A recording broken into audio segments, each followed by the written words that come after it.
So you want to read an Anita Blake book out of order. This could either be because there are 23 books in this series, and that is a lot, or it's because I picked a book in a series and didn't pick the first book. The reason for that is partially because I wanted to pick a book that was a good representation of the series as a whole, which generally happens in the later part of the series. Also because I wanted this to be a sexual representation book, and the author and the main character are both polyamorous, and that doesn't show up until later in the series as well. So you are going to find most of the Anita Blake books, and by that I mean all of the Anita Blake books, in the science fiction and fantasy section of your bookstore. You might be confused as why it's not in the romance section of your bookstore. That would be because it is more urban fantasy than it is paranormal romance, despite the fact that it has some paranormal romance elements in it. The romance is not the main point of the plot. I wanted to introduce you to the world, so I'm going to start with that first. It's not that different from our own. It mostly takes place in St. Louis. The government's the same technology. It's not like a historical thing. It's not really a futuristic thing. It's pretty much set in modern times. The biggest difference is that most, if not all, supernatural creatures are real, and people know about them. So it's not like they're secretly in hiding and only some people know about them. Everybody knows they exist. They're sort of integrated into society, but a lot of the series focuses on the prejudices that humans have against the supernatural creatures, being them vampires, werewolves, were-tigers, were-geese, whatever. So who is Anita Blake, and how does she fit into this world? She has three main jobs: Anita Blake the animator, Anita Blake the investigator, and Anita Blake the executioner. I'm going to talk about all three of these individually. Let's start with the animator because that's her first job. Anita Blake has a very specific psychic ability. It is the ability to raise the dead as zombies. She does this for money, mostly for historians or investigators that are investigating like past crimes possibly, but not really. They can only bring up witnesses, because if you raise a murdered person, they tend to raise as a flesh-eating zombie. Whereas a normal person will just be a zombie that will obey its animator, will do whatever the animator says, whether it's, hey, answer their questions, or it's an evil animator who says, hey, go eat those people. That happens too. The second job is Anita Blake the investigator. She works with her local St. Louis Police Department's local supernatural division. So there is a division of the police department that works specifically with crimes related to supernaturals. So if a vampire starts killing people, if they think that a were animal has gone rogue and is killing people, things like that, also zombies and stuff. If they have been attacking people, then that section of the police department works on it, and she is called in to help. Partially because of her job as an animator, but also because she got a college degree in supernatural creatures, so she focused on studying them. So a lot of these books have a mystery element to them involved in that. The third job is Anita Blake the executioner, also known as a vampire hunter. When the books first started, she was called the executioner by the vampires because she killed them. Like, that's their nickname for her, but she sort of adopted that and like carried it through the series.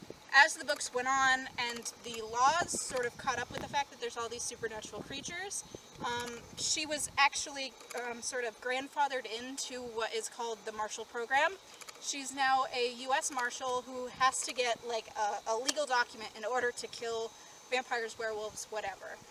At the beginning of the series, she didn't need that legal document. She could just go and kill people, so that sort of ties into the rest of her life. In the very first book, she was contracted by Jean-Claude to kill the master of the city of St. Louis. Now, in order to explain this more, I sort of have to talk about the hierarchy that vampires have. The older a vampire is, the more strength they have and the more magic they have, and they sort of become closer and closer to a master vampire. New vampires are very weak. They have a set number of abilities and a set number of weaknesses, but as time goes on, they become more and more powerful, and the most powerful vampire is usually the master of the city, or sort of like the president of the city. They have the most power. They can literally like feed energy off of the other vampires or give them back energy. And that was how she met Jean-Claude, who is her main love interest through most of the series. Anita ends up killing that master vampire, and Jean-Claude ends up being the master of the city, and Anita, through all of this, becomes his human servant. A human servant is magically tied to their vampire, and they sort of have this weird connection. They can see each other in dreams. They can speak mind to mind. They also gain each other's magical abilities.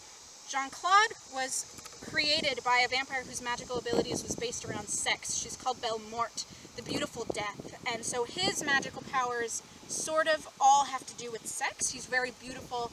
He's able to feed off of the energy of sex. And later in the series, as their ties become closer and they gain more power, Anita also gains that ability. The problem with that is that it is another hunger, like a vampire's bloodthirst. If it is not fed, then the vampire will wither and die. In this case, Anita would wither and die, so she has to feed off of sex, which causes her, in turn, to have sex with multiple people, because if she were to have sex with one person over and over and over again, they would die, because she would literally deplete their energy in the same way that just feeding off of one person would suck them dry. She isn't very happy about this when this first happens, because she's very Christian and her values say that she should have one person that she loves, marry them, and live with them forever. Now she has to warp her mind into thinking that not only is it okay to have sex with multiple people, but it's actually preferable to her. She actually finds that it fits her lifestyle and herself more than the traditional monogamous pair would. The way that she sort of starts having sex with different people is that she starts picking from the were-animal community. I say were-animal because it's not just werewolves. There are were-tigers, there are were-swans, there are were-almost anything you can think of. Yes, it's silly, but it does exist. Because she has these ties to Jean-Claude, and because as they both gain power across the series, she goes from being just a simple animator to a necromancer, which makes her kind of like a living vampire.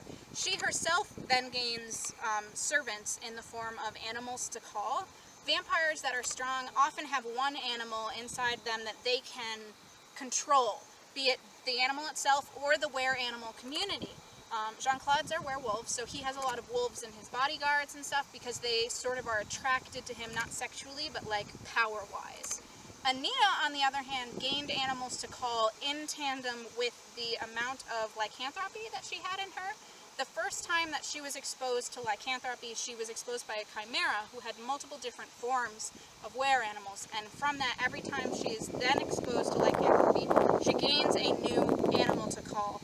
And that means that she also becomes integrated into their communities. Each of the animals have their own communities and their own hierarchies, often based around how the animal in the wild interacts with each other, whether it be the females are more in control or the males, whether it be a fighting community to gain power or just the eldest is the most powerful. That's all independent.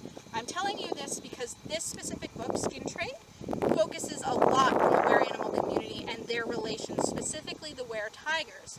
But it is also a murder mystery. It has a bunch of other marshals in it from the Marshall program, and it talks about the sex that she has because of the ardieu, the sex feeding thing. All of those things are important in this book, and I wanted to tell you a little bit about them and a little bit about the background before you jumped in. I hope that it introduced you to this world and either got you interested to read the earlier books or to read along with us and feel comfortable jumping into the series without having read the former books. If you want to see our last book club video, we were talking about Through the Woods by Emily Carroll. We also have a side project where we're talking about the Pendragon books. We're reading every book each week, and we're going to have a video on that this coming Monday. We also have links for the book club. If you want to follow our Twitter, our Vine, and our Instagram, I'll have those down below, and you can find them and know when we're going to be uploading videos and what books we're going to be reading.